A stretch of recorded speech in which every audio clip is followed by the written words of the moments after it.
Je sais que ça vous plairait d'aller comme ça, avant, en arrière, au fil du temps, vers le passé, vers l'avenir. Bon, pour l'instant, vous n'avez vu que des vidéos qui parlent du passé, parce que bon, le passé, quand même, c'est très intéressant. Il y a beaucoup de choses à dire. Alors bon, bien sûr, en 20 minutes, il n'y a rien qui est expliqué, hein. Il faudrait que j'y revienne beaucoup plus longtemps pour pouvoir... La vie de quelqu'un ne se résume pas à 20 minutes de vidéo, par-ci par-là. Mais il y a quelque chose que vous devez savoir, c'est que si j'ai vraiment réussi à me lancer dans la voyance comme ça sur les gens du passé, c'est parce que on me le demandait, parce que les clients, puisque je suis voyante professionnelle depuis 25 ans, me demandaient, je voudrais bien savoir qui était mon grand-père, qui étaient mes grands-parents, je ne les connais pas, je suis abandonnée, on m'a trouvé à la danse. J'étais élevée par une autre famille. Qui étaient les gens de ma famille? Alors bon, ça fait partie un peu du métier de pouvoir aider les gens à se situer, à avoir des références. Et c'est pour cela que je faisais ce genre de choses. Puis bon, après, je me suis demandé si je ne pouvais pas le faire avec des gens un peu plus connus. C'était un amusement, c'est un repos. C'est un repos de l'esprit que d'essayer de voir, de connaître la vie de Jeanne d'Arc ou de Marie-Antoinette ou de... Voilà, tout ça, c'est des amusements que j'ai fait. Alors bien évidemment, je suis allée aussi à la rencontre d'un personnage que tout le monde connaît, puisque j'ai déjà mis une vidéo de lui et de sa maman. Vous avez reconnu donc Jésus. C'est au-delà de la religion, c'est quand même un mythe important. Donc il était important pour moi de voir vraiment qui était ce personnage et d'essayer de savoir comment il a vécu, qui était-il vraiment et tout. Parce que je laisse la religion à ceux qui croient. Et donc, je voulais quand même... Mais c'est ce qui m'a permis de comprendre que le fait d'aller plus de 15 ou 16 fois dans le passé de cet homme m'a permis pas de savoir, de retrouver la foi, pas du tout, de croire que c'est le Fils de Dieu, alors pas du tout, mais simplement, je sais que cet homme, c'est un nœud important du passé, puisque énormément de gens qui ont les capacités comme moi de remonter en arrière, ben, ils sont comme moi, ils se jettent à l'eau et ils vont essayer d'aller dans le passé pour rencontrer le Fils de Dieu. Voilà. Mais c'est pas le Fils de Dieu. Mais enfin bref. Donc je suis allée voir Jésus, cet homme, qui, alors lui, ce n'était pas du tout ce qu'on a cru vouloir nous faire croire, on a cru vouloir nous imposer, mais c'était quelqu'un comme moi, comme beaucoup d'autres nous sommes hein, sur cette terre, il n'y a pas que moi. Je suis sûre que parmi ceux qui nous regardent, il y a beaucoup de gens qui ont la capacité d'aller dans le passé. Et donc Jésus, donc, c'était un voyant qui allait dans le passé, dans le présent, dans l'avenir. Et quand je suis allée à plusieurs reprises voir ce qu'il faisait, ou ce qu'il en était, il m'a fait, ou j'ai pu, ou je ne sais pas de quelle manière, si c'est son pouvoir, ou si c'est une possibilité, une capacité des gens qui se placent dans le passé ou dans l'avenir, il m'a fait donc voir qu'il y avait d'autres gens, c'est que je n'étais pas la seule qui avait osé aller voir comment il était, et donc j'ai vu, par exemple, Léonard de Vinci, c'était quelqu'un comme moi, quelqu'un qui voyageait dans le passé, dans l'avenir. Lui, il s'est plus intéressé, je suppose, à l'avenir, hein, si on en croit tout ce qu'il nous a laissé comme vision sur l'avenir. Quelqu'un d'autre aussi, Jeanne d'Arc, la pauvre fille, elle était trop bloquée dans sa religion, toujours en train de croire que c'était des saints et des saintes qui lui venaient en aide. Pas du tout. C'est une voyante comme moi et comme Jésus, comme Léonard de Vinci. Et puis, alors j'avais aussi rencontré, je crois, le chevalier Bayard, il me semble bien, ou du Guesclin, l'un ou l'autre, enfin bon, qui sont des gens qui, comme moi, c'est compétences. Et en même temps que je suis allée voir ce passé, où j'ai vu ces gens qui, comme moi, regardaient ce qui se passait, dans certains endroits, on s'est rencontrés, hein, comme ça, par intelligence ou spécialité, je ne sais pas comment, bon, appelez-le comme vous voulez, je ne chercherai pas de polémique, c'est vous qui la trouverez la polémique, c'est pas moi. Donc, on peut voir l'avenir. Et qu'est-ce que j'ai vu? eh ben, j'ai vu l'avenir ben, des villes, hein, de la Terre. Et à l'an 3000, voilà. Alors, il y aura, à l'an 3000, la Terre sera assez peuplée quand même. Hein. Il y aura peut-être la disparition de la banquise, hein, puisque je vois des dômes. Les villes seront sous des dômes. Voilà. Certaines villes, ou la majorité des villes, où les gens vivront bien, seront sous des dômes, où on va réguler la lumière, on va réguler l'air, on va réguler le temps qu'il fera. Alors la lumière sera comme la lumière idéale des peintres, la lumière de printemps, la lumière irréelle, la lumière, je sais pas, qui enveloppe les choses et les gens et qui est chaude, ça sera une caresse chaude, une lumière qui sera presque comme vivante, mais tout ça, ça sera bien sûr arrangé avec les ordinateurs et tout. Et il y aura dans l'air, sera pur, sous le dôme de verre. Hein.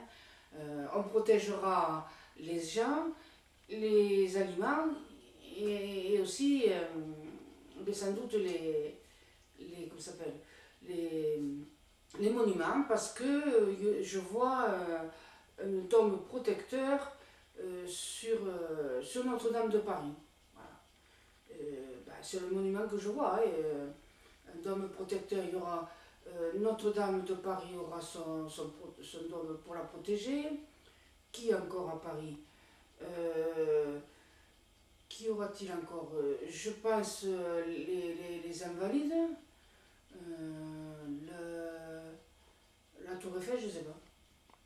Je ne la vois pas, la Tour Eiffel. Pourtant, oui, elle est visible en Paris quand on survole comme ça, en voyance aussi.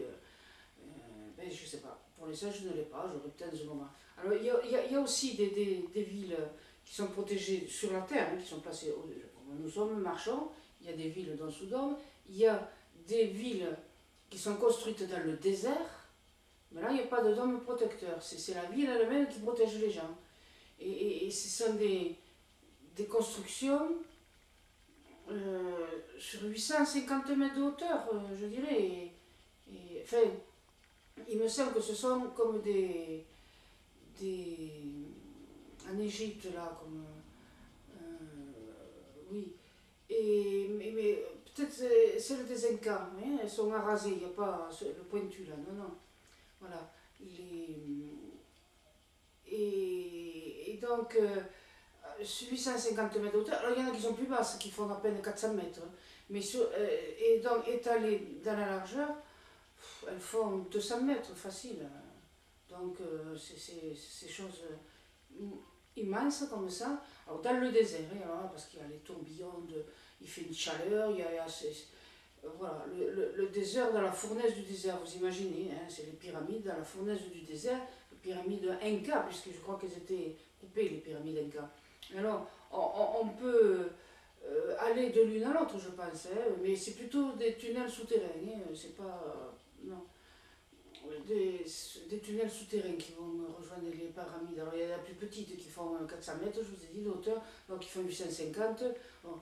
Et alors, à l'extérieur, là, sur le mur, quand même, court des ascenseurs. Hein. Mais c'est les ascenseurs ultra rapides, cela, hein, parce que 150 mètres de hauteur, vous imaginez, c'est presque plus du double la Tour Eiffel. Donc, il y a quoi comme étage 40, 50, 100, 200 étages.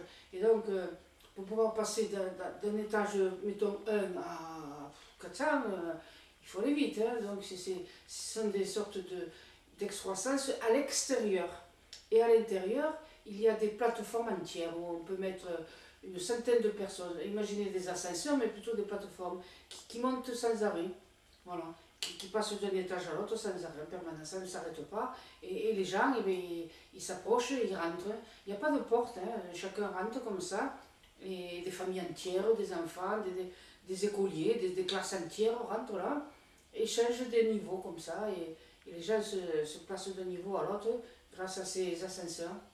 Alors, il y a des endroits où il y a beaucoup de verre parce qu'on a mis des arbres, vous comprenez bien, les arbres, c'est le désert, donc il faut de la verdure. Les êtres humains ne peuvent pas vivre sans lumière, sans verdure.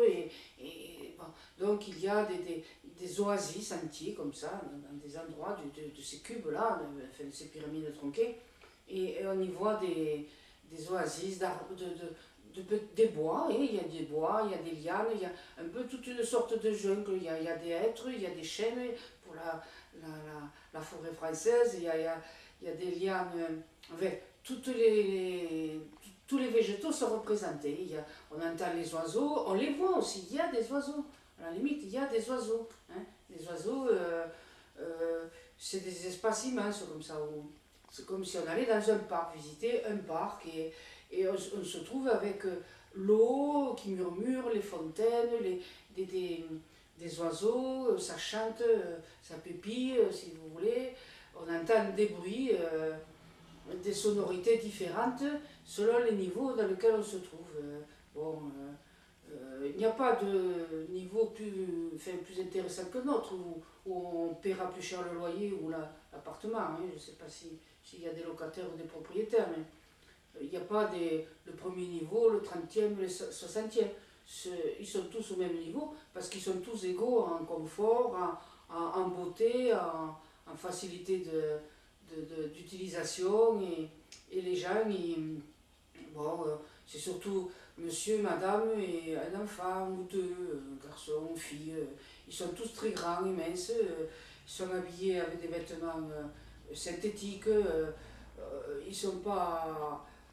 On ne peut pas dire que c'est des uniformes. Non, non, c'est bon, c'est vrai, il n'y a pas trop de falbalas. Les falbalas, c'est pour l'intimité de la famille ou pour des réunions, pour des soirées, pour des fêtes. Mais sinon, le résultat, c'est des vêtements, voilà, ils sont trop de. Mais ils sont climatisés, c'est des vêtements spécifiques pour soigner la santé, comme on commence à les connaître maintenant, ils y sont.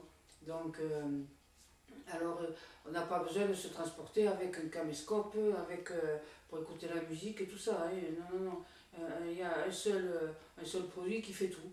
Et, et à la limite, c'est comme s'ils avaient une l'oreillette pour entendre, mais un œil, quoi. Alors, donc, un viseur, quelque chose qui. Voilà, un écran qu'on peut rabattre, et donc on voit un film, on est à des infos, on est relié à Internet, voilà quoi, il y a des brassards un peu là, plus ou moins, et on pianote ce qu'on veut. On est en contact avec le monde entier, avec sa grand-mère, avec sa voisine, avec le concierge, avec toute la vie sociale dont on a besoin. Et les gens sont calmes, ils sont tranquilles, ils n'ont aucune agressivité. Voilà, ça sent bon, hein, même dans cette ville en plein désert, hein, qu'on pourrait croire que c'est la fureur des éléments qui sont à l'extérieur. Dedans, non, non, pas du tout. Il n'y a pas de bande, il n'y a pas de voyous, il n'y a pas d'assassins, il y a des gens qui s'en vont et qui marchent tranquilles.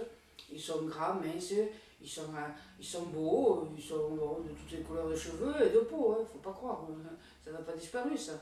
Mais bon, ils sont très, très bien élevés, voilà, il y a tellement de monde qu'il ne faut pas gêner l'autre. Et donc, on se déplace, et on ne crie pas, on ne saute pas partout. Les enfants, bon, moi je les vois, j'en vois à 5 ans, 7 ans, là, il y en a deux, là. Le garçon il a 5 ans, la fille elle a 7 ans et demi, 8 ans. Voilà, ils sont habillés très très beaux, hein, on peut pas, il n'y a pas de mode là, c'est habillé confort. Il n'y a aucune mode. Donc, il n'y a pas de jalousie, il n'y a pas d'uniforme, on ne peut pas dire ça, mais voilà, ils n'ont pas besoin de se promener avec du matu vu. Ça se passe comme ça. Et, donc, des couloirs, c'est pas des couloirs, c'est des allées. Elles font 5 mètres, 8 mètres de large, comme ça. On a l'impression que la lumière est magnifique, elle est splendide, on se croirait dehors, mais en réalité, on est dans une pyramide, quoi. C'est fermé, tout ça. Ils sont tous protégés, là, déjà. Et donc, on voit. Il y a des jeunes qui passent, qui font du patin à roulettes, tout simplement, hein, voilà. Des choses qui les font aller rouler comme ça. Il y a même des trucs électromagnétiques, là, ils sont posés dessus, et puis ça se déplace tout seul, comme ça, au-dessus du sol, ça flotte, et voilà. Et on peut aller très vite avec. Il y a des salles spéciales où on fait des courses, alors on est tous vivants pour se protéger, parce que ça monte sur les murs, ça pirouette, ça virevolte, c'est les jeux qu'ils ont, des jeunes gens, quoi, 12 ans, 13 ans, 15 ans, jusqu'à ces âges-là, ils vont faire du kart, on peut dire que ça s'appelle, électromagnétique, là, vous savez, comme le film, là, avec l'avenir enfin, il était une fois le futur, je ne sais pas comment il s'appelait, là, il a fait 3 films, là, avec, il m'a donné surtout au Far West, et je sais pas, je me souviens plus du tout le nom de ce film, de ces 3 films, qui s'en va à un moment donné, il trace avec la vieille voiture, il traverse le passé pour aller voir en 1950 peut-être Lapidus. Oui, bon, d'accord. Et donc ces jeunes s'amusent comme ça, tout est mélangé, il y a des personnes de 40 ans, mais on ne le dirait pas, ils ont 40 ans, mais c'est très difficile parce qu'ils sont tous très beaux et très jeunes. Alors, ils n'ont pas trop de rides, ils sont bronzés, ils n'ont pas de cheveux blancs. Aujourd'hui, on peut se lever en ayant des cheveux blancs. Demain, on se relèvera, on aura des cheveux dorés, d'un blond vénitien.